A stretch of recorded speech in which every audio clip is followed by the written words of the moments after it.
Day two of free agency is in the books for the New York Giants with the signing of Drew Lock to be the backup quarterback for Daniel Jones being the most notable thing that the Giants did on the second day of the negotiating window before free agency officially begins on Wednesday afternoon when teams are actually able to get players to put pen to paper and sign contracts. Ed Valentine of Big Blue View here. Please like, share, and subscribe if you're watching on YouTube, and subscribe wherever you listen to podcasts across the Big Blue View radio network. All right, the Giants signed Drew Lock on Tuesday, former Denver Broncos and Seattle Seahawks quarterback. They also added wide receiver Isaiah McKenzie, familiar to Joe Shane and Brian Daboll from his days in Buffalo for wide receiver depth, and added defensive back Jalen Mills for depth in the secondary. Mills, veteran player, been around for 7 or 8 years, playing the safety position these days, can also play a little bit of slot. But what I really want to talk about first and foremost at this point is the signing of Drew Lock.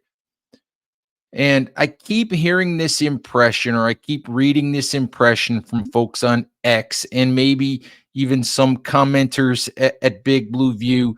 There's this idea that some people have that signing Drew Lock somehow has taken the Giants out of the mix for drafting a quarterback at number 6 in April, or maybe from drafting a quarterback at all. And I simply don't understand how people can think that way at all. Drew Lock is a guy who's failed in his starting opportunities in Denver, was a backup in Seattle last year who played, I think, in 2 games. He's in New York because the Giants need an emergency backup plan for Daniel Jones in the event that he's not ready to start the 2022 season, or in the event that he suffers yet another injury that costs him or causes him to miss games. Drew Lock, first and foremost, he's not a guy who's suddenly going to morph into a top 12 or 15 quarterback in the NFL. He's not a guy who's suddenly going to morph into the guy that you want to go forward with and build your franchise around. He was a second-round pick in Denver. They gave him an opportunity to start. They found him wanting and moved on to Russell Wilson, which obviously also didn't work for Denver, and they've moved on from that, but that's another story. So Drew Lock at this point in his career is a backup quarterback. He's not going to suddenly be the guy in 2025 that the Giants want leading their franchise into the future. They're not suddenly going to make him the franchise quarterback. And listen, Drew Lock signed a 1-year, $5 million contract.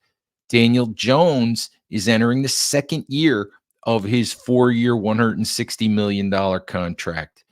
The second year is the last year of guaranteed money for Jones, unless he suffers an injury and his injury guarantee kicks in, and that kicks some guaranteed money into his third year.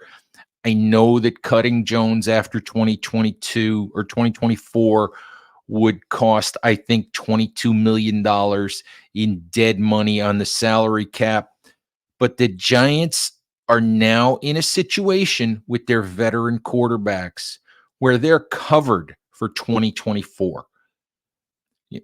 Daniel Jones is what Daniel Jones is. Maybe, hopefully, cross your fingers. We'll see what happens. Maybe the Giants get the 2022 version of Daniel Jones again. Maybe we learn this, in 2024 once and for all, that's the best it's ever going to get with Daniel Jones, and it's time for the Giants to move on. Drew Lock, as I said, is a short-term replacement brought in, or a short-term backup option, brought in as an insurance policy for Jones. at this point, maybe Jones becomes, maybe Jones has a really good year and the Giants stick with him. I don't know.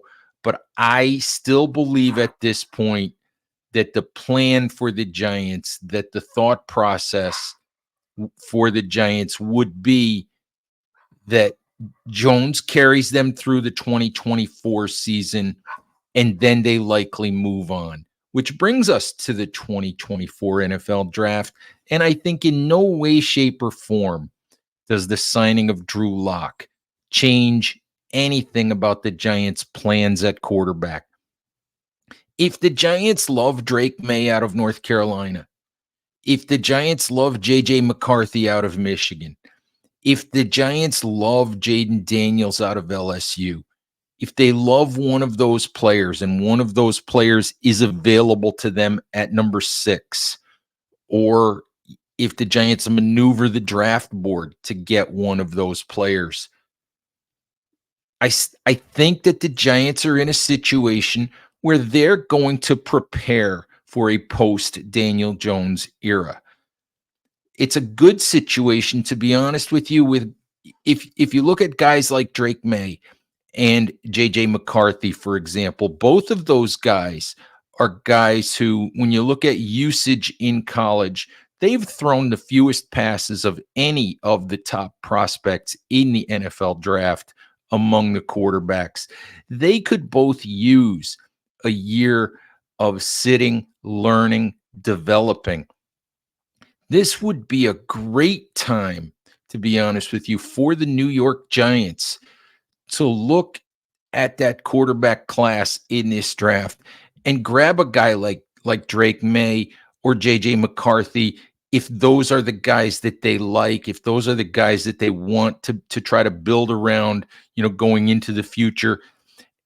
They're in a situation where they're set up where a young quarterback that they draft won't have to play week 1 or week 2, won't have to be forced into the lineup. Drew Lock isn't great, but you're not playing for a Super Bowl in 2024. Drew Lock can get you through a few games. The combination of Daniel Jones and Drew Lock can get you through a season. So I think it's actually a great time for the Giants to draft a quarterback. I've thought all along that this felt like the kind of year, the kind of situation, the kind of off season where the Giants could reset that quarterback spot, could reset. And I like Daniel Jones. I've always liked Jones. I've always supported Jones, but I've said it again and again. 5 years into his career, 4 of those years haven't been good enough. There have been a lot of injuries. Just the contract situation, the way that things went last year, the way that Jones played, and yes, I know the circumstances weren't fair, and nobody could have been really, really good as a quarterback behind the offensive line with the way things were going with the Giants last year. But the situation lends itself to a natural sort of breaking point for the Giants where Joe Shane and Brian Daboll can draft and develop their own guy, a quarterback who wasn't inherited. And we can argue about whether Jones became Joe Shane's guy when he gave him that contract a year ago. And we can argue about whether that was a smart thing to do or not, but that's not really what I wanted to do here today. My point is simply this in reference to the quarterback situation. I think that you're wrong if you believe that signing Drew Lock, a pure backup at this point in his career, I think you're wrong if you think that in any way, shape, or form that impacts the Giants' plans in the 2024 NFL draft. I've thought all along, I've written all along, I've said all along that I thought the Giants would do both. They would replace Tyrod Taylor, who signed with the Jets on Tuesday, with another veteran backup quarterback, which they've now done in adding Drew Lock. And they would look in the draft for a guy that they thought could be, if could be a potential replacement for Daniel Jones. If that's at 6 or 3 or 4 or 8, if they trade down, or if that's in the second round or the third round, then so be it. If they wait and draft a guy later in the draft like Spencer Rattler, then so be it. But I think the Giants are going to draft a young quarterback to at least give them an option to move on from Daniel Jones after the 2024 season.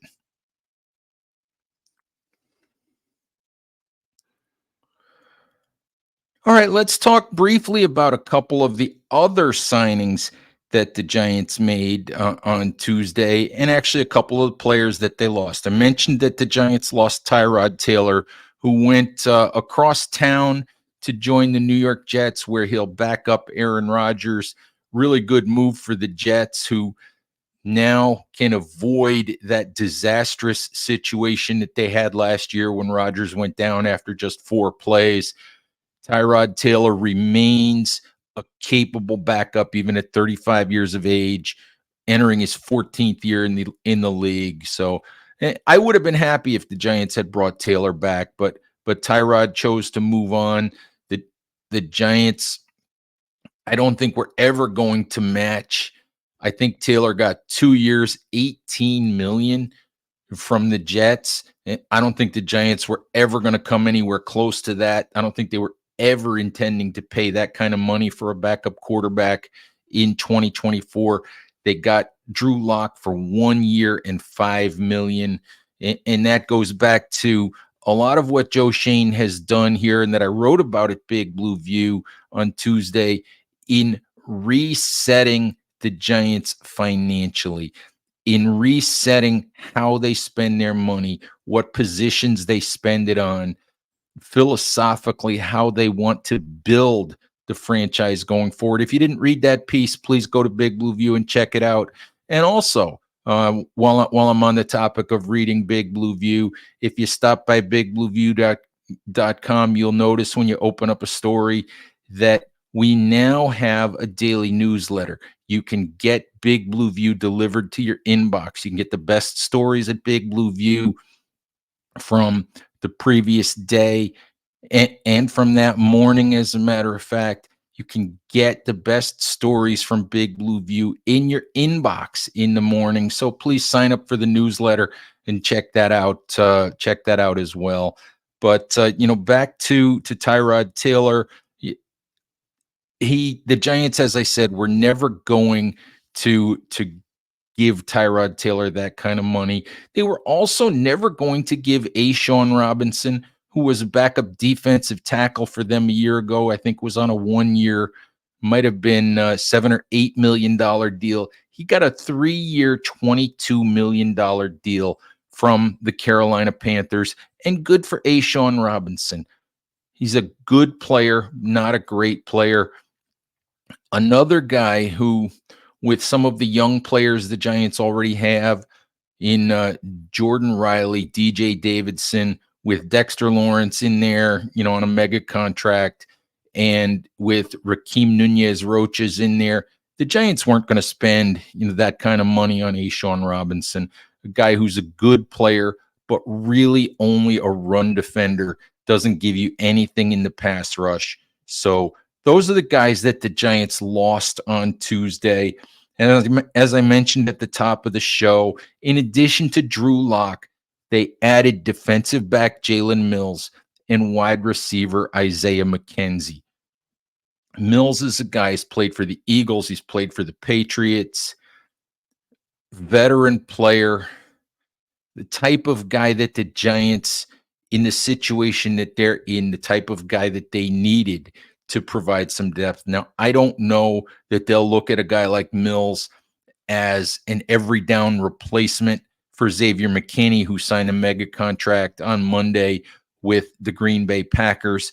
But Mills is a guy who can help them. The Giants are not only losing McKinney, the Giants are also expected to lose cornerbacks Adoree Jackson and Darnay Holmes in free agency. I don't think Mills is a guy that you're going to put at the outside cornerback spot either.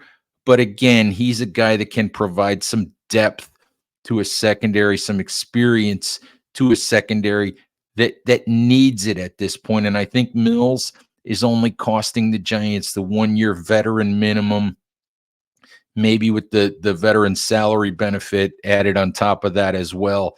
But he's costing them the minimum possible amount for a player with his experience. So a good, useful signing for the Giants.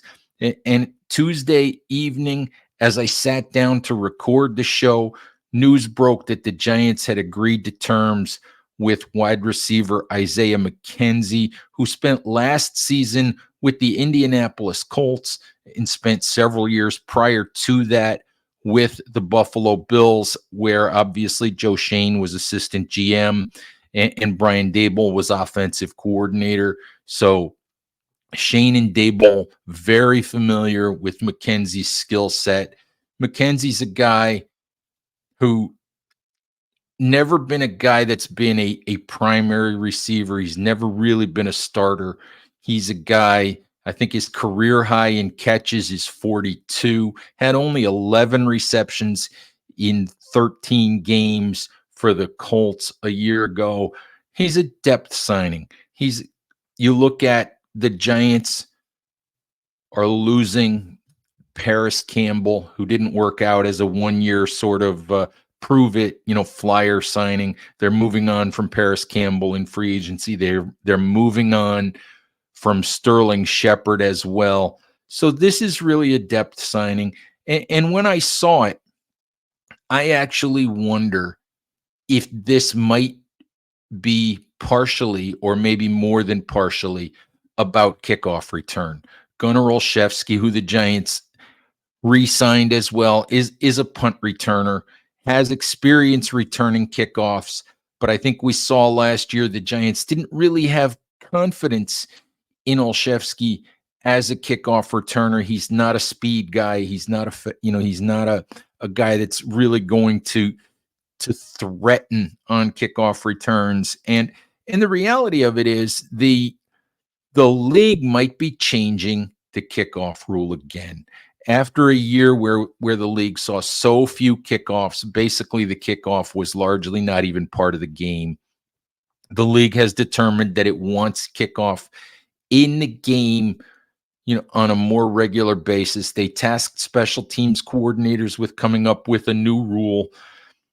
The coordinators have come up with a rule, similar to the XFL, USFL rule, where the the blockers and the kickoff defenders are only a few yards apart from each other at the beginning of the kickoff. I think they're stationed at the 35 or 40-yard line, something like that. I don't have the exact rule in front of me, but part of the rule is that, and this rule has not yet been approved by ownership, but part of the proposed rule is also that if you kick the ball into the end zone, the touchback comes out to the 35-yard line. So they're encouraging the idea that they want returns on every play.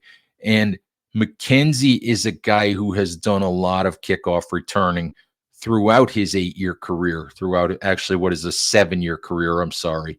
But he's a guy who has a 22.6-yard kickoff return average over the last 3 years. He's averaged 24 yards of return or more in each season on kickoff returns. So I wonder if the signing of McKenzie is not only about depth and the familiarity that Daboll and Shane have, but I wonder if it's about possibly giving the Giants an option as a kickoff returner.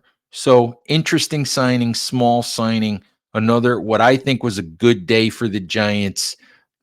None of these guys is going to be, a franchise changing player, but the Giants made their franchise changing moves on Monday, trading for Brian Burns, moving on from Saquon Barkley and Xavier McKinney. signing two starting caliber offensive linemen, adding Devin Singletary to replace Barkley at running back. So at this point now, for the Giants, it's about finding pieces that fit needs. And that's really what the Giants tried to do today, at least in my view, with Locke, Mills, and McKenzie. All right, Giants fans, I think that's the show for today. Just kind of wanted to cover what happened on day 2 in free agency. So please like, share, and subscribe. As I said, if you're watching on YouTube, and subscribe across the Big Blue View Radio Network. Subscribe to our new newsletter. Check us out on all of our different platforms: Facebook, Instagram. Check us out on X at Big Blue View. You can check me out on Threads if you're using using Threads. That's at ed.valentine. So please, look for us wherever you consume your Giants information. So thank you, Giants fans. Please stay safe out there. Take care of each other, and we'll talk to you soon. Bye bye.